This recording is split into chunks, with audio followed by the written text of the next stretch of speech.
Ever opened your Messages app and noticed the little microphone icon at the bottom right corner of your screen? That's voice to text, also called dictation, and it lets you speak instead of typing. But if you keep hitting it by accident, here's how to turn it off. Start by leaving the Messages app and go into your settings.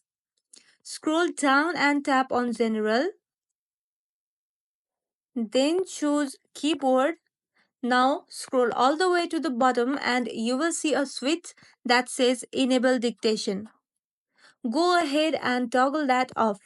A pop up will appear asking you to confirm, then tap on Turn off Dictation, and that's it. It's now disabled.